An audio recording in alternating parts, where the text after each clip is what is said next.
Hey, good afternoon, everybody. Sorry about the delay. I was having some technical difficulties here on my end, and then I started sweating a lot. So I'm just going to be here doing this, fanning myself, because that's how I react to technical difficulties. I just immediately start sweating. So, anyway, now you know something new about me. Welcome to our December Empower panel. My name is Sarah Weston. I am the founder and executive director of 911 Wonder Women.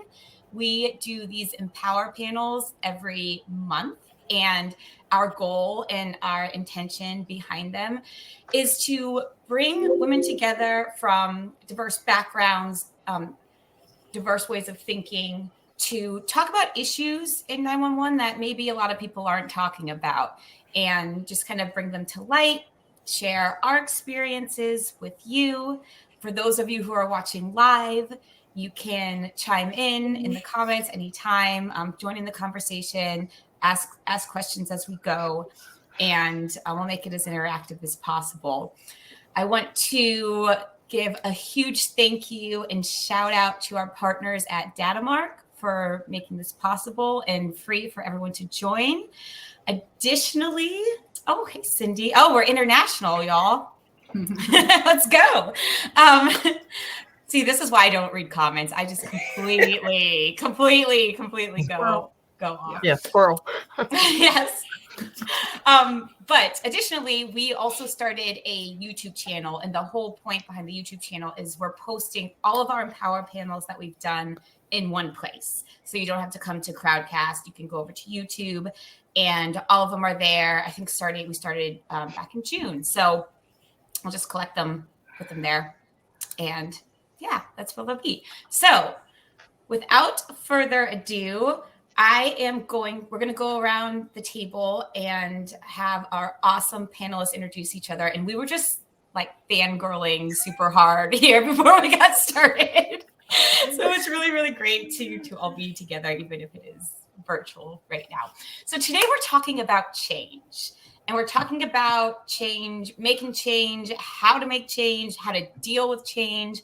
And I was super inspired by a couple of things to do this panel. One was Andrea's King. Yes. I've been watching The Crown, so it must be in my head. One was Andrea King's presentation that you did for a 911 Wonder Woman workshop last month on being a champion for change that I just really inspired me.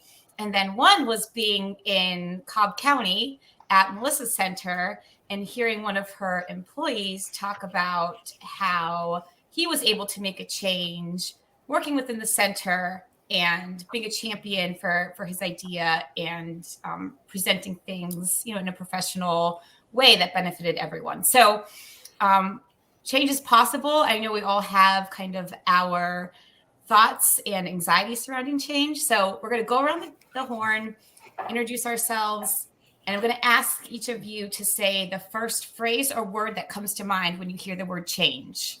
And also in the comments, if you guys want to chime in as well and let us know what you think of. So Anne, let's start with you. Hi, everybody. I'm Ann Camero. I'm the executive director at Neshoba Valley Regional Dispatch. I've only been with this agency for almost a year now. It'll be a year on December 20th. But before here, I was in Cambridge, and before then in 2 other agencies. So I've been doing this for a little while. First thing that comes to mind when I hear the word change is hard. It's hard work. It's hard to accept. It's hard to do. I am Andrea King Smith. I am a customer success manager with Carbine 911.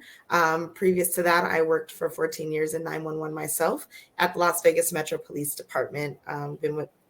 Gone from the 911 center for about a year now, and still in everyone's 911 center now as I get to do these things and connect with public safety industry all across the country. But managing change is so important to me. So I'm really excited to be here. And the first word that comes to my mind when I think about change is mindset, because in order to change anything, you have to change your mindset. That's a good one. I like it. So good. So good. Melanie. Good afternoon. I am Melanie Jones. I am the Executive Director at Guilford Metro 911 here in Greensboro, North Carolina. Been the director here for 7 years. I've been in public safety for 34 years, in the 911 industry for 23 of those.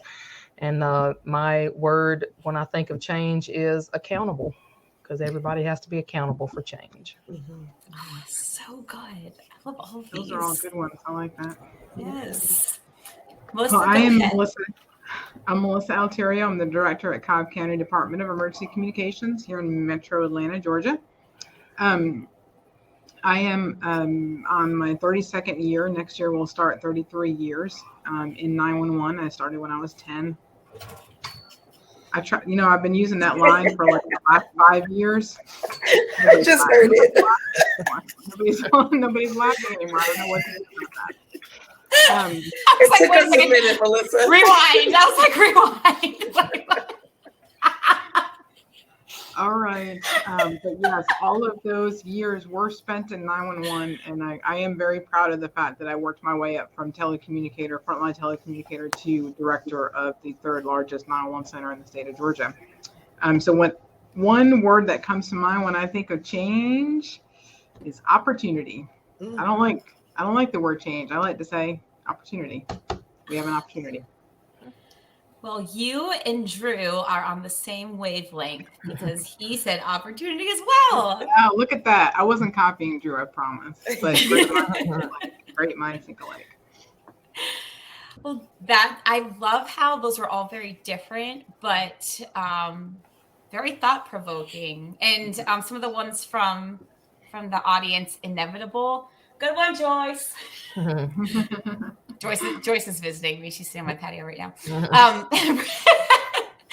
Brett says impactful. Yes.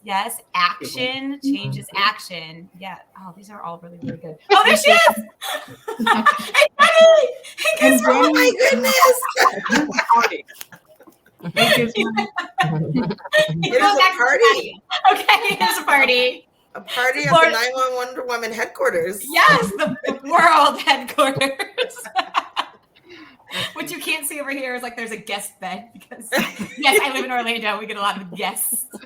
Yes, okay, that was awesome. That was a great start. I think what we're gonna start out with is I'm gonna ask about changes in the center, and we can go probably talk all day about that, but there's so many things that are changing right now. And I think one of the things that helps is recalling a time that you've gone through change, how we've handled it, how we've come out and we've survived it. So these are 4 leaders in 911 who have come up through public safety, long, awesome careers. Tell us about a time when either as a leader or when you were on the front line, that you identified a change that needed to be made and how you went about it, or someone came to you with a change that needed to be made and how you handled that. So anyone can start. I'll go first. So when I was promoted back in 2010 to the operations manager's role here at Guilford Metro 911, the former operations manager had been in place and with the city of Greensboro for 30 years. And so when we consolidated in 2007, she was promoted to the operations manager over the consolidated center. So it was dealing with city and county employees coming under one roof. But there was a lot that was not being held accountable, and everybody talked about it, but nothing was done. It was continued behaviors. So at the time when I got promoted, I had decided that those were the things that I was going to change. I was going to hold people accountable for the complaints that I've been hearing for the past 3 years. So I actually met with each team. We had 4 teams here, and went into their lineup and said, I recognize as a supervisor and now the operations manager, this has been going on. It's not going to continue. And I'm just putting it out front that, my manager role here is not going to allow that. You're going to be held accountable for what you're doing and what you're not doing. And I want everybody to get on board. Eventually I ended up losing a 7-year employee and a 14-year employee. And In one of the dismissal hearings, the 7-year employee said, I've been doing it this way for 7 years and it's always been okay and I'm not changing. Then okay. So, sometimes you have to stick to your guns, because I literally don't think he believed me when I said, you're going to get on the same page, but it's tough, but you got to do what's right. How did you handle it when you got blowback? So you're trying to make this change. You're trying to hold people accountable. You're like, oh, we're losing these two folks. And wow, maybe in the long run, it was a good thing. I'm sure that wasn't easy for you. No, one of the particular issues was smoke breaks. And so this particular employee, he was going out 7-8 times a day and staying out 10-15 minutes. And he had been doing that. And so the people that don't smoke, they're like, well, hey, how about me getting 15-minute breaks 7 times a day? And so I said, you just can't do this anymore. And so when we first met with him, like, he was given 5 opportunities up the corrective action ladder to fix this, and he just would not do it. And so I said, I recognize that you've been allowed to do this, but you're not allowed to do this anymore. We have to have a reasonable amount of time that you can take a smoke break, not 7 times a day. And he just did not want to get on that train. So we ended up having to let him go. So I like that distinction. You didn't just tell him, you don't get that many smoke breaks. You said, this is what's allowable. This is what happens if you don't adhere to it. So like setting those parameters, making that clear for everyone, kind of walks them through the change, or I guess out the door if they don't want to adhere. Correct. Good. I think that's important. I like how Alicia said sometimes addition is by subtraction. And I was going to say, sometimes those problems resolve themselves. Those barriers to change resolve themselves. And it's by way of moving themselves out of the way. And it sounds like that's what happened there. But I think, Sarah, what you said is exactly right. You have to lay out the parameters. You have to show them what the new normal is after this change is implemented, and help them by giving him 5 chances. Melanie and her team helped him try to get on board with that new change. And, ultimately, and unfortunately, he wasn't able to adapt the mindset to embrace that change. But that addition happened by subtraction. Yep. We had a similar situation here. But I'll tell you this, I'm 19 months into this new role in Cobb County. And it's no secret to the folks that work here, and to some of my colleagues, that when I got here, they were working under a pretty toxic work environment. Previous leadership, and I'm going to say this with all respect to the previous leadership, and I've said this all along, and I think this is also important coming in as a new leader, regardless of what the previous leader has done or not done. It's still important for you to show respect to the previous management. I just want to state that. And I stand by the fact that her and I just had different leadership styles. And that's okay. There's nothing wrong with that. But the leadership style that was occurring just did not fit this organization or this industry. Okay. So when I got in, I knew that there were several issues that needed to be worked out operationally and socially, if you will, right? With the people. So I met with every single person. Well, let me rephrase that. I offered to meet with everybody one-on-one. I didn't mandate it. I didn't want to do that. And luckily, as people were coming in, and how word of mouth goes, and the more people were like, hey, she's pretty cool, she's got some really great ideas, or she gave us an open, safe space. And that was really important. As people came in, I assured them right away that this is a psychologically safe environment. You are free to say anything. But before, to make you feel a little comfortable, let me tell you a little bit about my leadership vision, and let me give you a little bit about my background, because not everybody knew anything. They didn't really know a whole lot about me. And so I think it's important for us to establish a leadership vision, number one, before you can implement any kind of change. And I, in fact, did not really like the word change. I like the word opportunity, and I also like the word correction, because everything that we've done here in the last 19 months hasn't been change per se as much as it's been correcting things.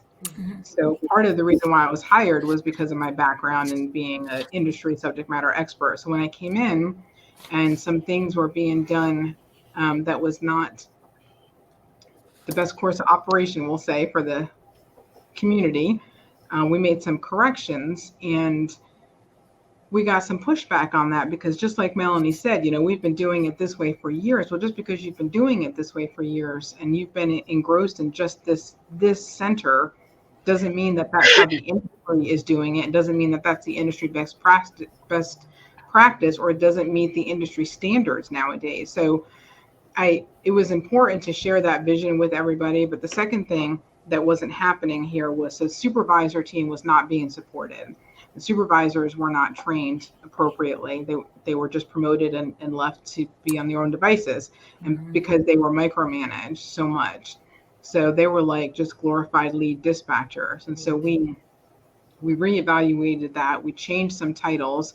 So our senior supervisors titles were changed to operations managers because they were actually part of that command staff structure. We provided a lot of training. We started doing supervisor workshops for them because they wanted to know how we would make decisions. So we did some formal training, and then we did a lot of informal training, because the most important part that the people needed to know is the supervisors were going to be empowered and they were going to be supported. And then the second thing is consistency. So what I also shared with everybody is I could say, trust me all I want, but I recognize that actions speak louder than words. And you're not going to trust me in a month, 2 months, 3 months, 6 months. I'm 19 months in, and I finally feel the positive shift. And that was the other thing. So I'm a big fan of John Maxwell's book, Leader Shift. And he doesn't like that word change either. He calls it shifting. So we've made some tremendous shift here. We've become a values-driven organization where we're constantly talking about our values, positivity, pride, integrity, teamwork, service, communication, and in just about every correspondence that we as a leadership team try and put out there has something that's relative back to our values. So it's kind of the roundabout way in talking about how we implemented the shift. And we adopted a people over process mindset. So we eliminated we edited the complaint process because it seemed like people were getting written up left and right for things that were human errors, that like not intentional, not in a negligent way, So it was I sort of took the page from Steve Martini's book and adopted the people over process. I stole that term from him. So we started some real open communication. We do director town halls quarterly or whenever we need to, and it just gives them an open forum to come and talk to me and air out some concerns or just get some information. And that was how we really went from a toxic organization to I'm really confident now we can say that we're in a very positive organizational culture. I mean, Sarah, you experienced it when you were here. Yes. And the excitement, we listened to people. We loved the ideas. The individual that she was talking about, his name is Desmond, and he had an idea to create a morale committee. And that was an idea that he adopted from an APCO conference. So whoever had done that session, thank you, because it has really benefited our agency. And he took that idea and he just ran with it. And it has made a tremendous difference in the morale here. So along that 19-month process, quite a few people did not get on board. We gave them an opportunity. We will give them the benefit of the doubt, but then we're also going to hold you accountable. So consistency, and after 19 months, I really can see the trust that has been built between us. It's I say 19 months. I've said it since I got here. It could be anywhere between 1 to 5 years to make an organizational culture shift like that. So if you find yourself in that position, please do not give up. It takes hard work, consistency, and open communication. So good. Oh, the whole idea of wait, go out on the patio and see our friends. Yeah. I lost my train of thought. Immediate gratification. Mhm. You know, it's the world we live in right now, and this whole shift. I thought, Melissa, I thought I had that book on my desk. I must have switched them out. I do have a John Maxwell book on my desk at all times, but I read that. I read that book too. And shift to me, change is like I changed, I changed my shirt, changed my pants, whatever. It just seems like it should be quick, right? And shifting is a different mindset, Andrea, that it kind of sets the tone for people. You mentioned communication. I mean, I spent 18 years, well, I still am, a consultant. And once consultants walked into a 911 center, it was like people thought I was coming to tell them they were fired. And I was literally going to like assess their needs. Like, what do you need to do your job better? What do you need out of this technology? And people were like, they're like, hi. Like, I was like, why don't people like me? but really, because that communication of the shift wasn't there. And I'll throw it to you now. So for me, it was a little bit of, inverted situation where Melissa went from a medium-sized PSAP to a large PSAP. I came from a large PSAP to a smaller PSAP in the last year. And, similar to some of the things that Melissa was facing, which is great to have these connections, is that you can actually like run things by them and, get called out when you need to be called out. Is that like same thing. Like I walked into a center that had a very different leadership mentality before I got here, where the staff was not taking advantage of opportunities that were out there for them to improve themselves, to grow themselves, to develop themselves. I recently did one of those survey things, Clifton Strengths, for my CPE program, and my number one strength is learner. And how I focus on learning, and it's me to a T, exactly what it said. And it's the past year has been more trying to show people that, they don't have to feel stuck. First of all, they don't have to feel like there's no place for growth. There's no room for growth. I don't want anybody to ever sit in the seat and say, I'm just a dispatcher. So it's just really creating opportunities for them to develop themselves, develop their strengths. And, that gives me pleasure to do. A lot of the relationships between our agencies, we dispatch for 6 different agencies, 6 different communities, so 12 different agencies, police and fire. So some of the relationships were broken. The boards were not in communication with the staff. There wasn't a clear path of communication between my staff and the boards that govern us. And, we've created opportunity for them to speak at board meetings, and, I became their voice. So the changes, like I said, they're hard work, but they're totally worth it. And they're not going to happen overnight.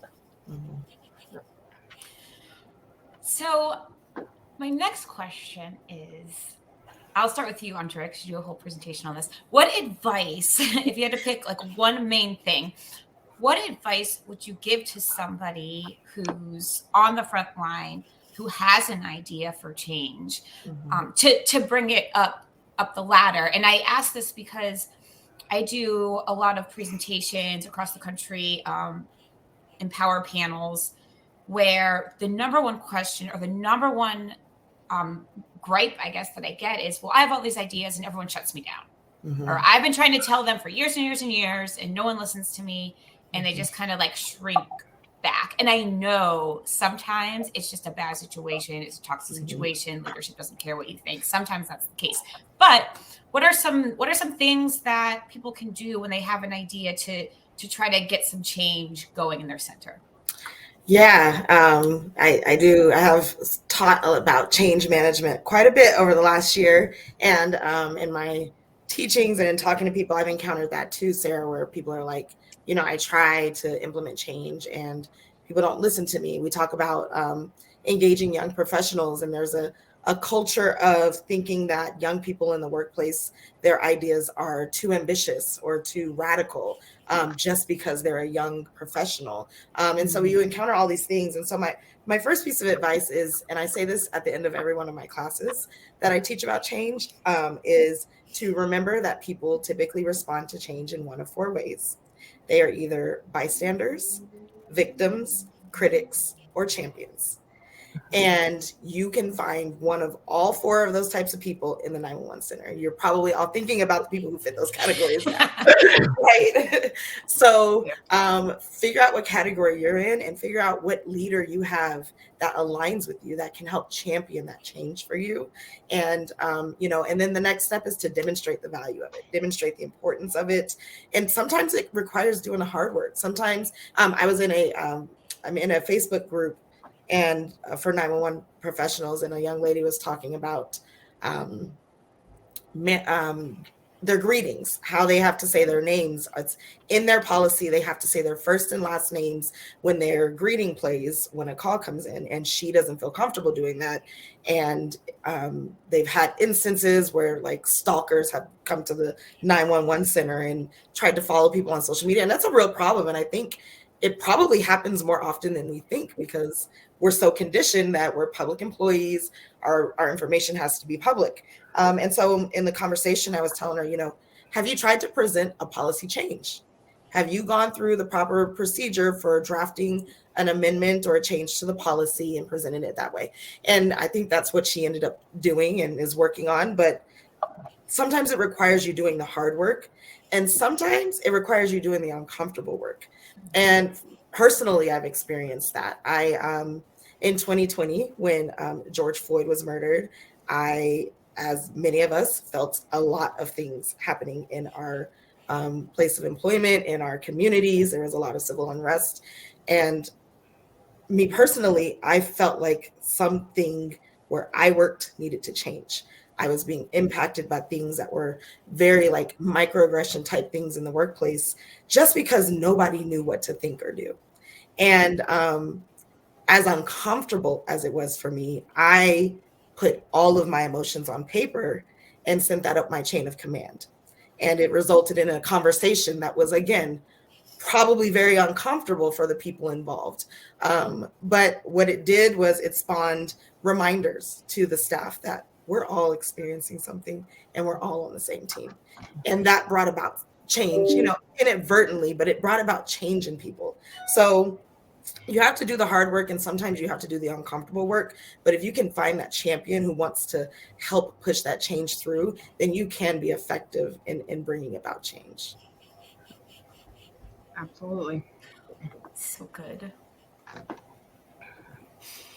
I'm gonna, you know what, Sarah, because I saw your next point. I know you wrote us some little guidelines there, but I'm gonna take what Andrea said, and I'm gonna go to the next point because I wholeheartedly support that and champion that, and the fact that if you have the opportunity or create the opportunity to make the proposal and send it up your chain of command, and like she said, it's either, it could be uncomfortable, and yes, it's going to also take some vulnerability on your part. So, but it's worth doing. But here's the other part of that you also have to realize.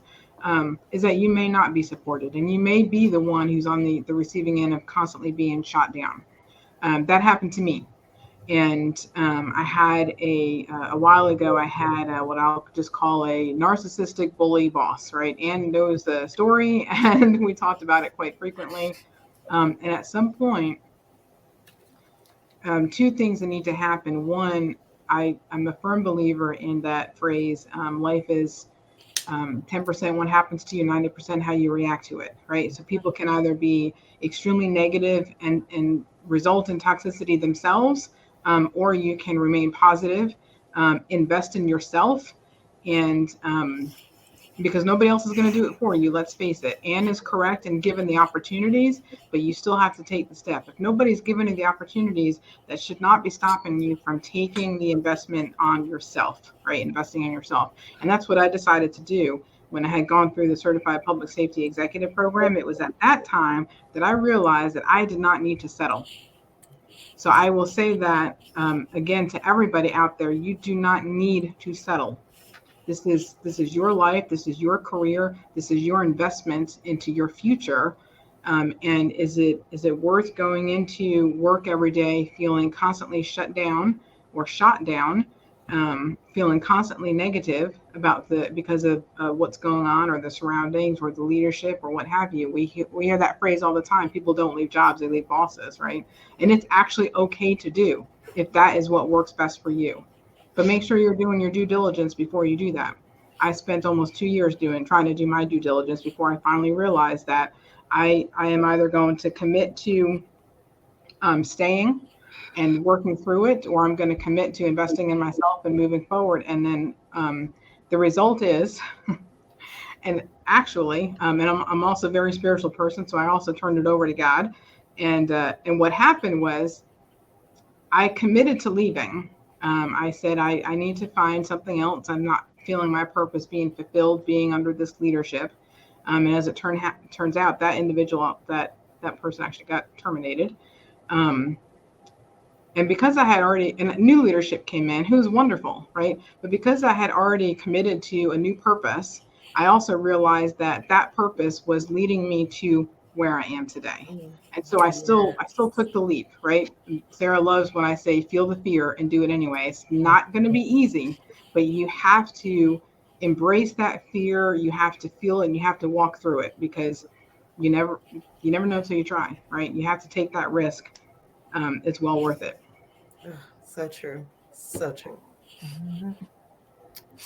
What about you, Melanie? Have you ever you had folks come to you with proposals for change that have been successful or not, and why?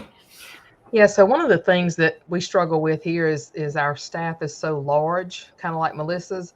So if you allow them the input, they have an expectancy that it's going to be used.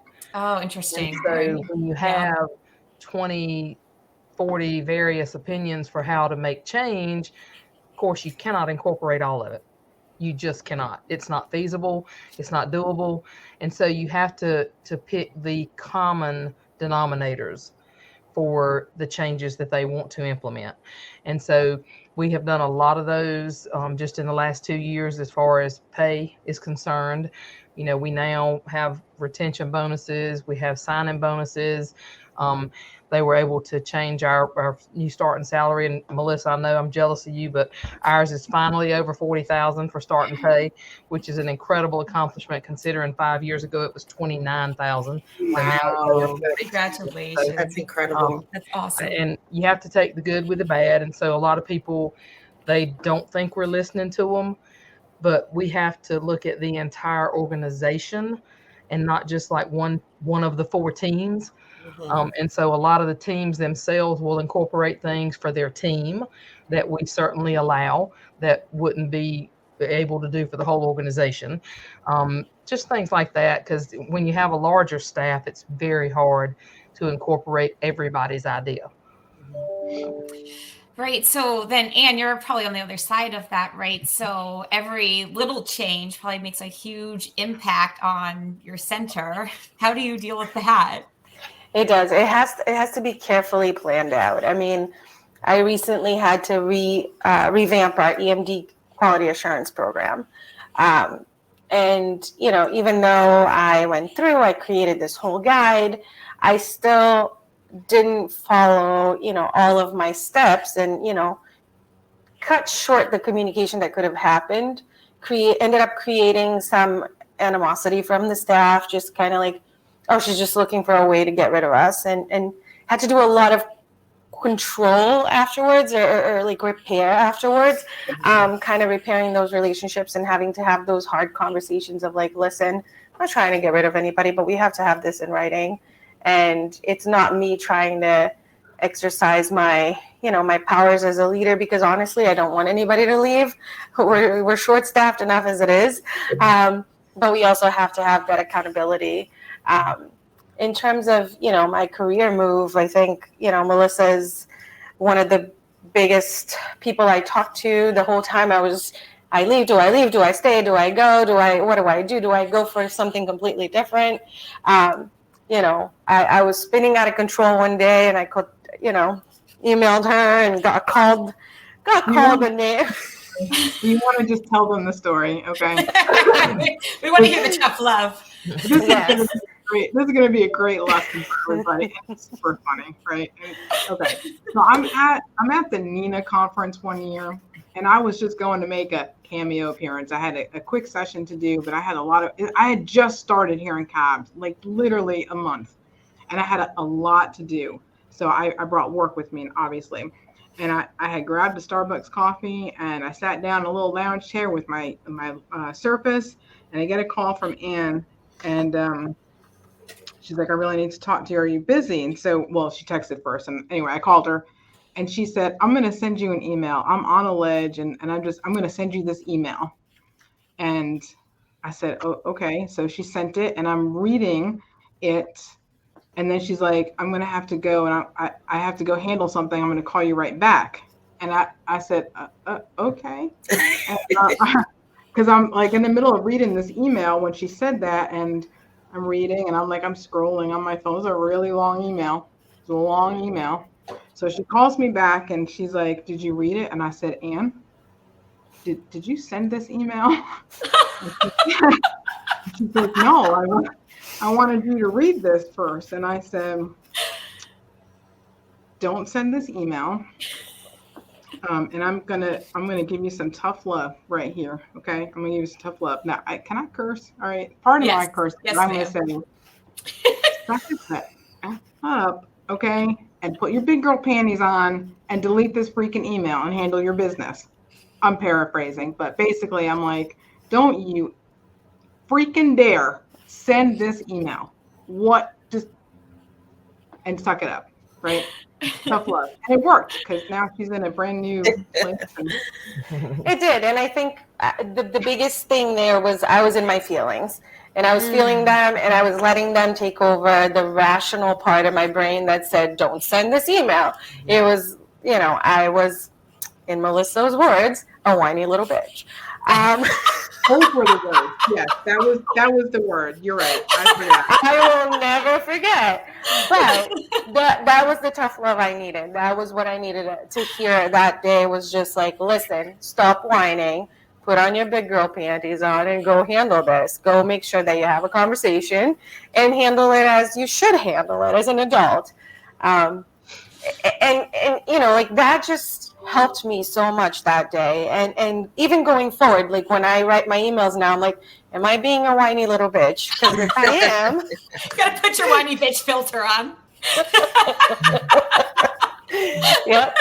But it helped me, even like with things to do with my family now. If I have to text my mom, am I whining as opposed to, am I asking for something? Am I being not confrontational, but am I being assertive enough? Am I asserting myself? Am I showing that I am an adult and I don't need to be treated as a kid? So a lot of times we don't know how to navigate that. And for us as women, I think it's even harder because we have so much emotion, and there is so much emotion that goes into everything that we do. And then you get to a point where you're pressed against the wall and you're just like, I just need to let it all out.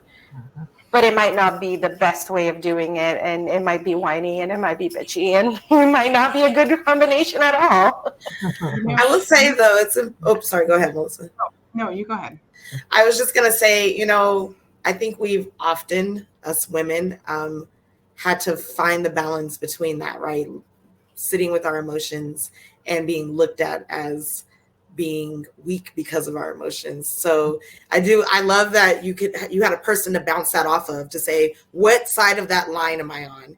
Have I unpacked with my emotions? Which it sounds like you were about that point. And Melissa told you to pack that stuff back up. But light it on fire.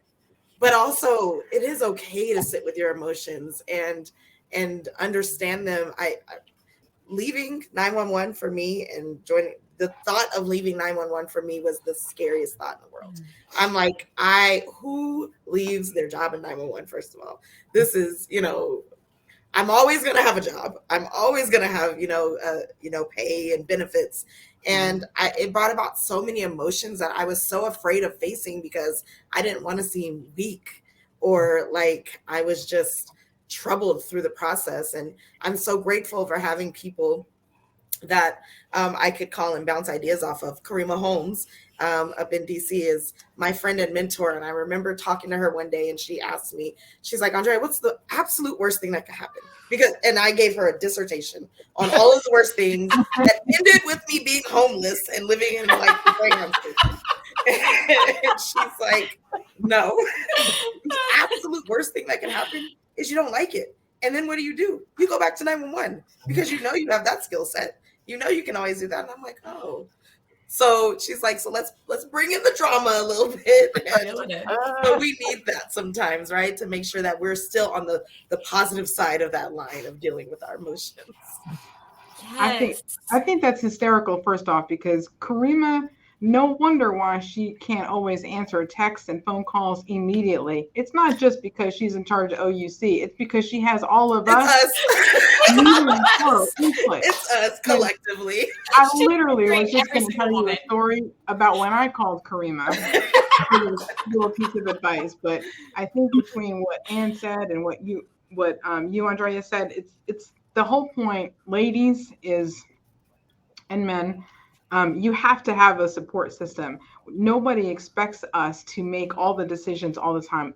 Mind you, okay, we have to make a decision. We're not afraid to make a decision, okay? But I always tell my team is if you don't have to make an immediate decision right away, you need to sleep on it. And to sleep on it to me is, yes, literally sleep on it, but also call your colleague, you bounce it off of each other. I am very fortunate that I have a phenomenal senior leadership team. My deputy directors and I get along famously. If anybody's familiar with Blue Bloods, I'm Frank and they're my command team. Literally every single one of them has a nickname from the show Blue Bloods, but that's another story. So I'm very fortunate that I have a ton of different perspectives on my senior leadership team. But I also call Ann, I've called Karima, I've called my friend Jeremy. I mean, it's needed. Okay, that's number one. You have to have your folks to bounce things off of. Number two, it's okay to make a decision today and change it tomorrow. Yes. So there's my mom has a saying that there's no decision made today that can't be changed tomorrow, and that's very true. And here's where my conversation with Karima came into play several months ago, because I had made an operational decision that was right. I stand by the decision at the time, but then 2 months later, as we're getting into the weeds a little bit more, and I'm realizing that this, and hearing from the people, like really hearing from the people for a solid 2 months, that this may not be the best decision for them. And as we adopted more of the people over process, I mean, we have to operate, and we have to operate with integrity and service. That goes without saying. But if I can do something to make it a little bit easier for them to operate in integrity and service, then I'm going to do that. And so I called her because I honestly, even just, 6, 7, 8 months ago, was still a little fearful of coming across as weak if I make a decision. And then I change it 2 months later. And this was a big operational decision. And she's like, just lickety split. She was like, heck no. She's like, if it worked for you 2 months ago, but you've assessed things for 2 months and it turns out to not be working, you make a new decision. You're not going back on an old one. You're making a new decision. And I'm like, it's so simple. I should have thought of it. But that's why you have mentors. That's why you have a network. That's why you have colleagues. You have to bounce things off of each other. It sounded so simple when she said it. And that's how I want my supervisor team to understand too. If you make a decision today and you change it tomorrow because of new information or something that's just not working, or you slept on it, that's perfectly okay and acceptable. That's not a sign of weakness. It's actually a sign of great strength. Yes. So one of the huge part of change too. Go ahead, Ann. One of the biggest things I've learned when making institutional change or things that we make within our centers is to always propose a pilot period. Like I always frame things as a pilot period. Hey, can we do this for 3 months and see how it goes? And then I can evaluate the impact, and I can, we can go back and have discussions. We did this with Wireless Direct. I mean, like I said, we dispatched for 6 different communities. So we take calls for 6 different towns, all surrounded by, different highways and stuff. And that was the biggest fear of my staff, was that we were going to get stuck with all of those highway calls. And, I had the 911 department telling me, no, we're not going to get stuck with those. We're going to GIS those out and blah, blah, blah. And I'm like, okay. So finally I came to the staff and I said, can we do a pilot? Can we do a pilot for 3 months? And if it doesn't work, then we'll pull it back. We didn't have to sign on. It didn't have to be yes or no. We could do a trial period. So with those things that you can do a trial period for, do a trial period for. And like Melissa said, don't be afraid to go back and say, well, maybe this didn't work. Because at the end of those 3 months, I was going to have to evaluate it and say, no, the call volume is too much for my staff and they can't do it. Or I was going to be able to say, no, it worked out. And thankfully it did work out. But I was ready to go back and say, well, we might need to wait on this a little more. Yeah. Sarah, I know we're going to move on to like personal change and your personal life, but something that brought up for me is I come from a large 911 center. We had, our leadership was 20 supervisors, 20 operations supervisors, 4 managers, and a director. And so when any type of change was being rolled out, there was a lot of buy-in that had to be derived from so many different places. And one of the things that always frustrated me as I was, on the front line before I entered leadership, and then when I became a leader, and then I was experiencing this from my peers, is when change was being rolled out and my peers would say, management has decided we're doing this. It's a death sentence for that change rollout, because you are a part of management, right? Your supervisors are a part of that management team. And by saying, well, the leaders decided to do this, you're taking your buy-in away from it. So now your people are thinking, well, if you don't believe in it, then why should I believe in it?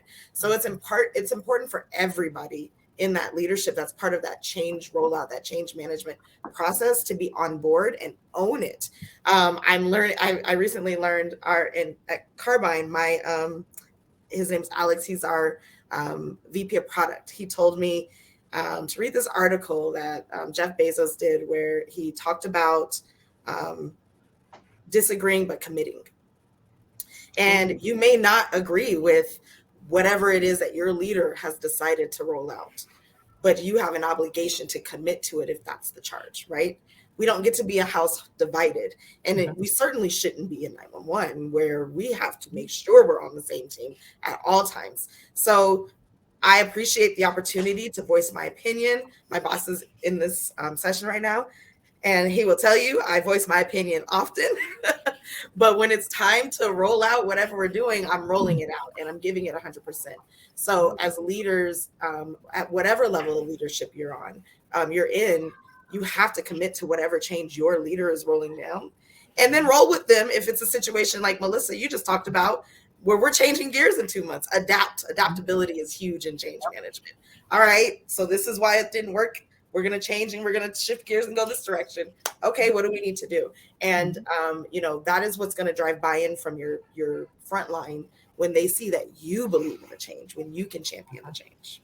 That's so true, Andrea. And when you can listen to their feedback that results in a new change, right? Yes. Yeah, that's good stuff. Hey, wait, who's your boss? Brett Wren. Brett Wren. Okay, Brett. Oh, the Brett Wren. That stood you up. I heard he stood you up, Melissa. The Brett Wren. Yeah, Brett Wren's one of my children, y'all. Don't be talking about my son. I heard he stood Melissa up. Oh my word. I can hear, oh my word. He did. He stood me up. It's okay, Brett. I still love you. I got to listen to Alex for an hour, and I'm sorry. This might be appropriate to say live, but I could listen to that man all day long. He just has the best accent ever. So it's okay, Brett. Tell him that. Sorry, you're forgiven. Oh, that's awesome. Oh, poor Brad. He's like, I'm never coming to one of these again. That's what happens when you show up, Brett. Okay, we have a couple of minutes left. So we're just going to talk briefly about personal change or changing your career. I know all of you have been through something like that. It's so funny. I was just talking to Joyce and Jenny. Today, December 12th, is it's been exactly 2 years since I left my full-time position to focus on doing this. And this would not, be here if I hadn't made that like hugely scary decision. And sometimes I still make myself sick. Like, how did I do that? Which I don't know. But how, I guess when it comes to personal or career change, it's for me, I've kind of felt like I needed to borrow other people's strength sometimes to do it, which is, we've talked about having community. That's one of the reasons I started Wonder Woman in the beginning. Anyway, so that we could find our people and learn from them. But how have you navigated your own personal change? What is one piece of advice you would give to people? I have had a lot of change, personal, professional, in the last year and a half. I left my job and started a new career. I got married. I inherited bonus babies. There's so many things that come with all of that. And the thing that I am working on currently is, and I think I will forever have to work on this, because it's to give myself grace, because we can be so mean to ourselves. We are the worst to ourselves. If I ever talked to another person the way that I talk to myself, I would be disgusted.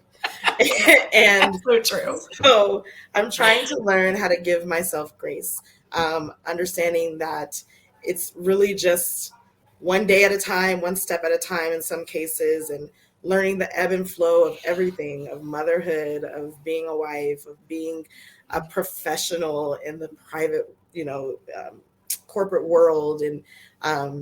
And some days are better than others. Some days are really not great, but to show myself grace and all that I do. I recently just had my 1-year anniversary of Carbine, and I sat, and some of you might have seen my post on LinkedIn or Facebook, and it was long, and when I reread it, I'm so grossed out because it's kind of braggy, but oh girl, no, you brag. But I'm so proud of myself. I am so proud of me. And so while giving myself grace, I'm trying to learn how to celebrate myself as well.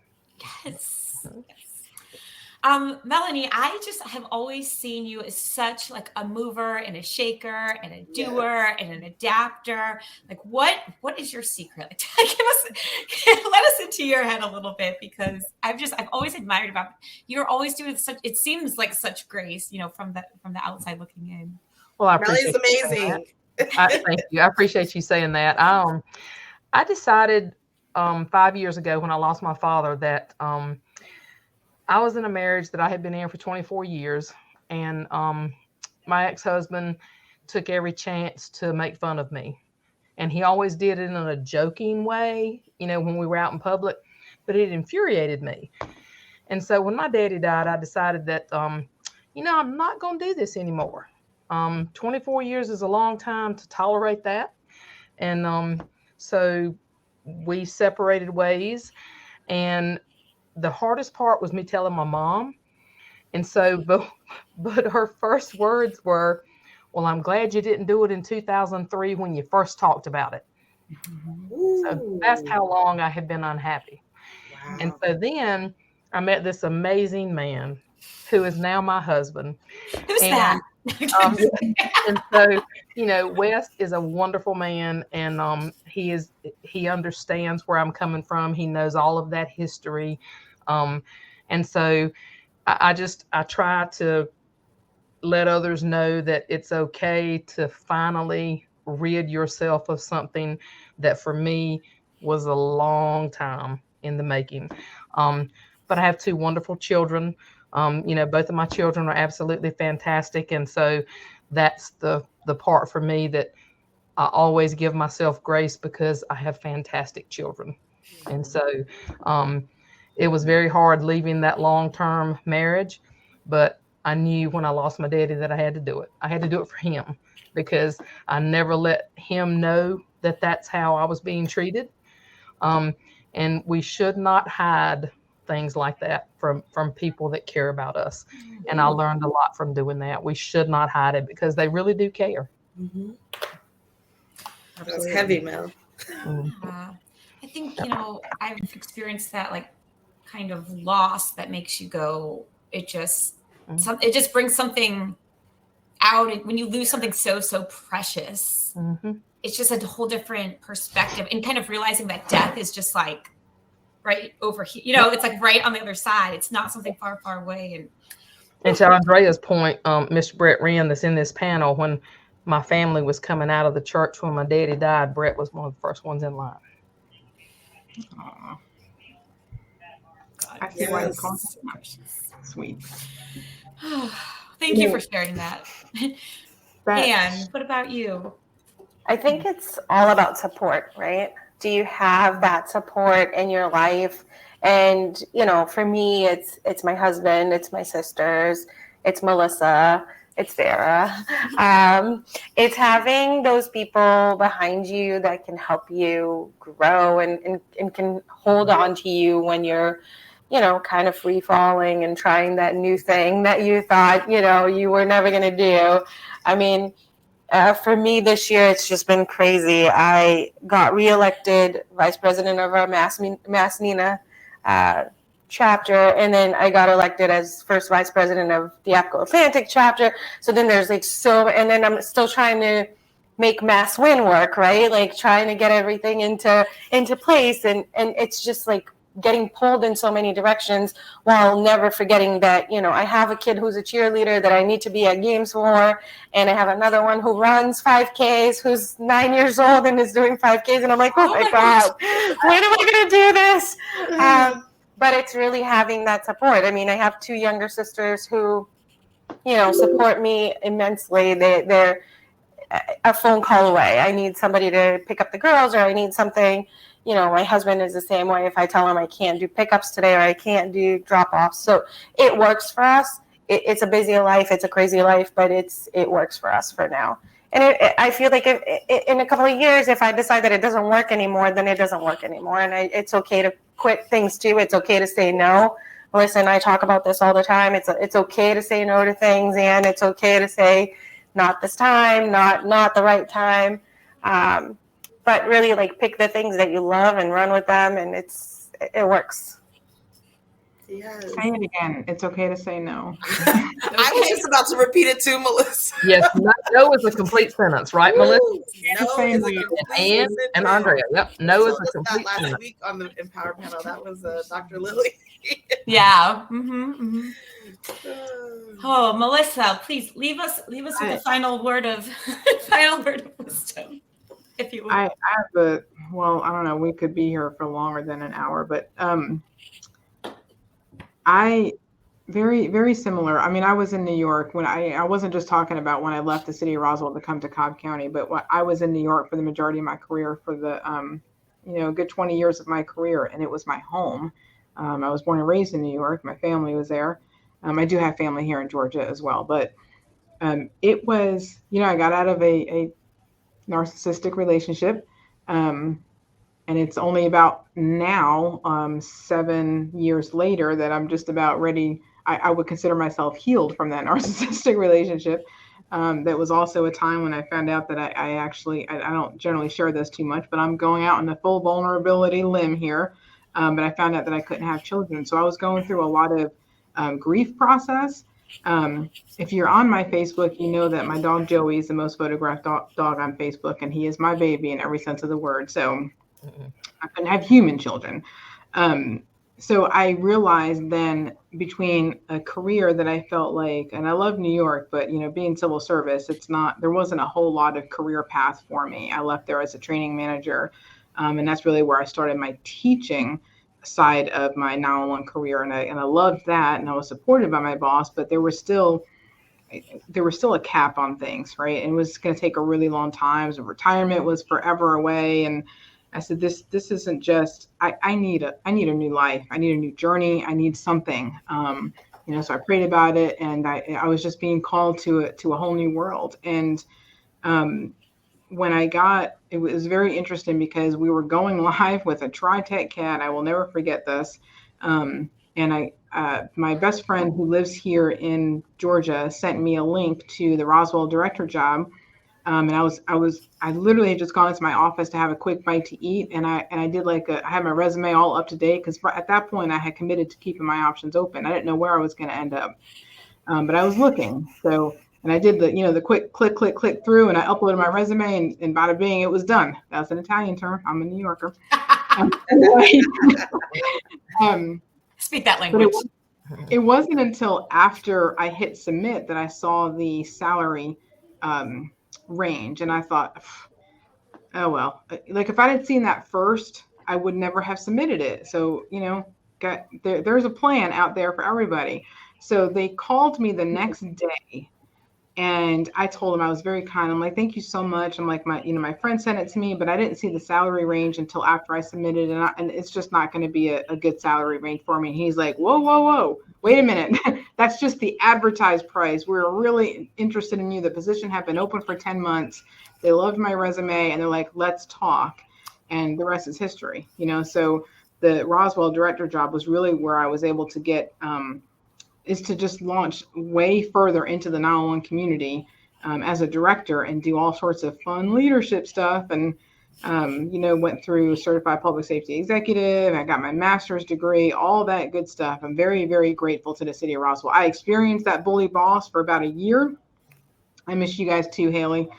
Best training coordinator out there, by the way, Haley in city of Roswell. I brought her on. I'm just throwing that out there. But anyway.